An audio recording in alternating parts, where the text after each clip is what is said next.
কখনো সরকার গড়েই অনিচ্ছুক কৃষকদের জমি ফিরিয়ে দেওয়ার প্রতিশ্রুতি, কখনো আবার সুপ্রিম কোর্টে শুনানির মুখে আদালতের বাইরে মিটমাটের জন্য টাটাকে পরোক্ষে বার্তা। কিন্তু কোনো কিছুতেই এখন আর আশার আলো দেখতে পায় না সিঙ্গুরবাসী। পেটে খিদে, বুকে রাগ, ক্ষোভ বেরিয়েই আসে। পচা ভাত খাচ্ছি জানো না, 2 টাকা কিলো চাল শুকের খাওয়াচ্ছে, ছেলে পিলে খেতে পারছে না, গরুকে খাওয়াচ্ছি খুদ রান্না করে। সিঙ্গুরের জমি আন্দোলনকে হাতিয়ার করে ক্ষমতার অলিন্দে এসেছেন মমতা বন্দ্যোপাধ্যায়। তার সেই আন্দোলনের জেরেই সিঙ্গুর ছাড়তে হয়েছিল টাটাকে।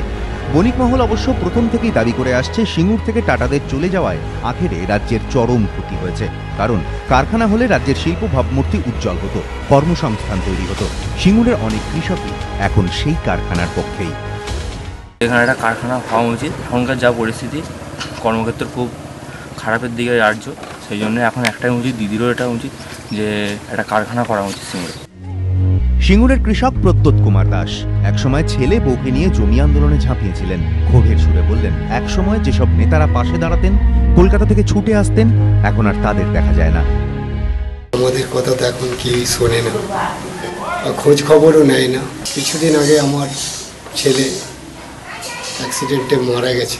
রাজনৈতিক নেতারা কেউই আমার পাশে এসে দাঁড়ায়নি, কিন্তু আন্দোলন চলাকালীন কোনো খাসে ফিরে মানুষ মারা গেলে তখন সিঙ্গুর এবং কলকাতার মানুষ ছুটে এসে তার পাশে দাঁড়িয়েছে।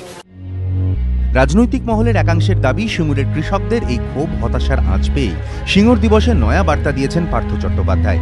কিন্তু তাতে আর যাই হোক, ক্ষোভের আগুন যে নেভার নয়, সিঙ্গুরের কৃষকদের বক্তব্য থেকে তা স্পষ্ট।